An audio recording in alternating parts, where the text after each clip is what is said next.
ज्यादातर आपके काम जो है, इस सिस्टम जो है, मेडिकल सिस्टम जो एक बना हुआ है हॉस्पिटल्स का, डॉक्टर्स का, उसके खिलाफ पड़ता है, कुछ लोगों को चुभता है। Difference between medical science and industry, जहाँ उसको व्यापार बना लिया गया at the cost of the patient. Usually हम लोग क्या बोलते आए हैं कि ये चीज ठीक है, वर्ल्ड हेल्थ ऑर्गेनाइजेशन ने बोला है, आप उसी पे सवाल उठा दे रहे हैं। यकीन उस पर कीजिए जो सबूत दे।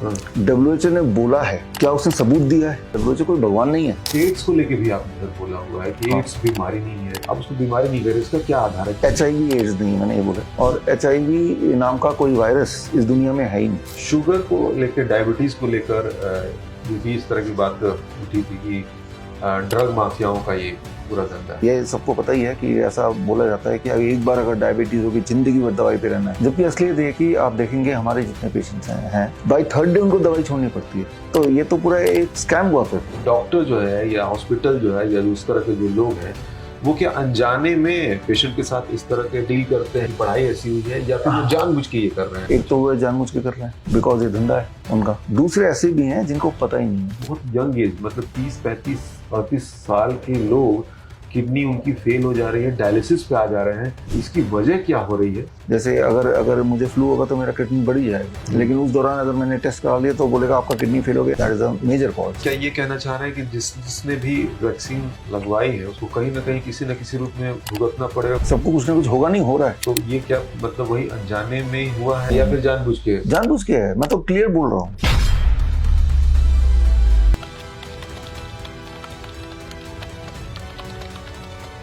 नमस्कार दोस्तों, दरबिंदम के इस प्लेटफॉर्म पर आप सभी का स्वागत है।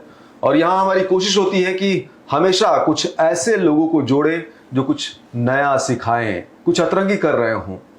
कई बार तो ऐसा भी होता है कि कुछ लोग व्यवस्था के खिलाफ खड़े होकर भी अपनी जर्नी को जारी रखते हैं।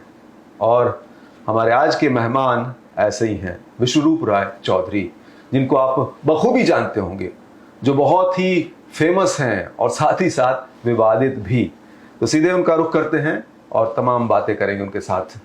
सर, बहुत बहुत स्वागत। Thank you. कैसे? धन्यवाद। बढ़िया, फर्स्ट क्लास। बातें शुरू करें? यस सर, पहले तो मेरे दिमाग में ख्याल आता है कि ये आप इंजीनियरिंग में इस फील्ड में कैसे आना हुआ, क्या वो लम्हा रहा? हाँ, इसमें इसके 2 पार्ट हो सकते हैं इस सवाल के जवाब के। पहला part two start with, about आज से 27 साल बोलूँगा, यानी कि तब मेरी उम्र 25 साल की रही होगी।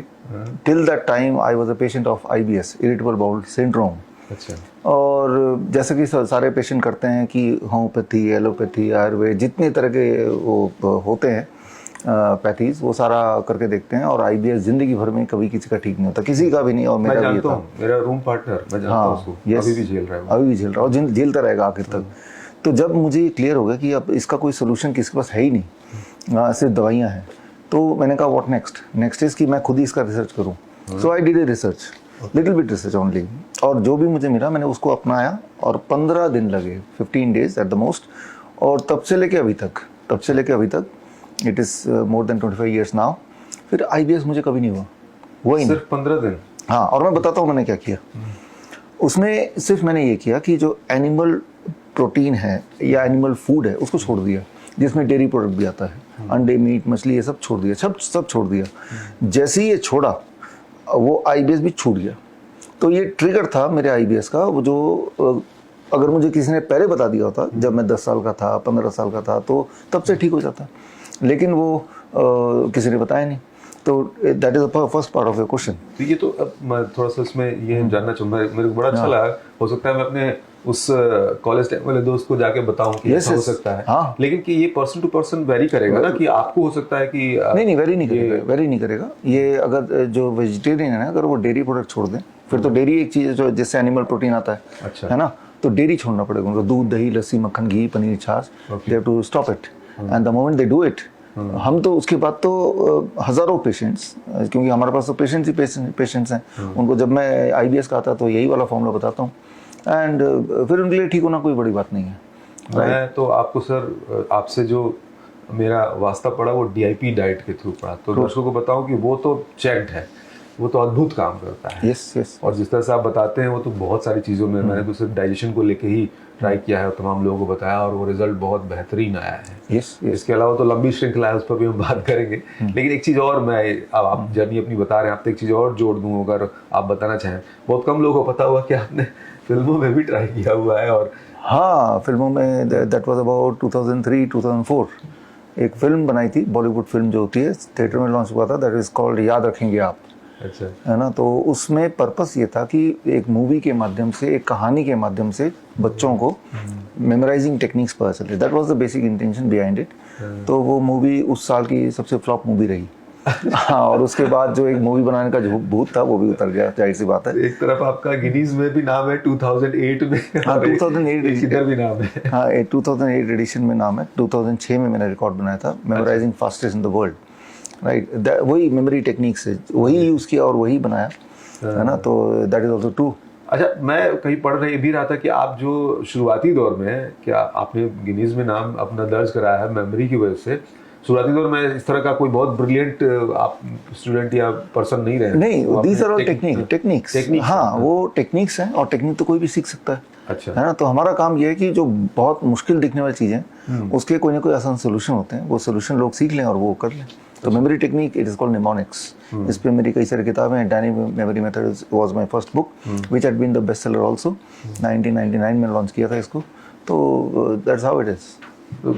किताबें तो मैं देख रहा हूँ सर, यहाँ पूरा भी और इसके अलावा भी है। अभी इतनी तक आपने लिखी है। टोटल किताब 50 से अधिक किताबें लिख चुका हूँ। यहाँ तो थोड़ी बहुत किताबें रखी हुई हैं। और मेरी किताबें, एक किताब तो मेरी मोर देन 70 लैंग्वेजेस में है, 72 लैंग्वेजेस में एक किताब है, डायबिटीज़ फ्री वर्ल्ड। और अधिकतर किताबें 3, 4, 5, 10 भाषाओं में हैं, भारतीय जितने भाषाएं हैं।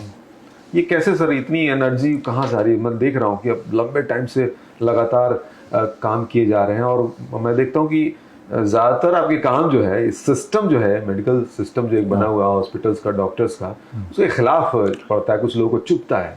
हाँ, उसके खिलाफ, मेडिकल साइंस के खिलाफ नहीं, मेडिकल इंडस्ट्री के खिलाफ। There is a difference between medical science and industry. जहाँ उसको व्यापार बना लिया गया at the cost of the patient.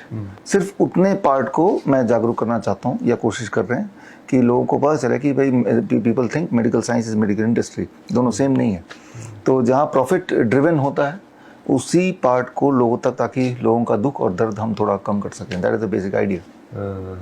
Sir, जैसा मैंने बताया कि DIP के थ्रू मैं आपको जाना, तो थोड़ा सा मैं चाहूँगा कि ये आप बताएं कि ये एग्जैक्टली काम कैसा, और ये आपने खुद का आपका इन्वेंट किया हुआ है या कहीं था ये पहले से? पहले से नहीं था, अनफॉर्चुनेटली। तो DIP diet, it is called DIP, बहुत लोगों को नहीं पता था full form, disciplined and intelligent people's diet. That's how I abbreviated it. लोगों को VIP पता है, वेरी इंपॉर्टेंट पर्सन।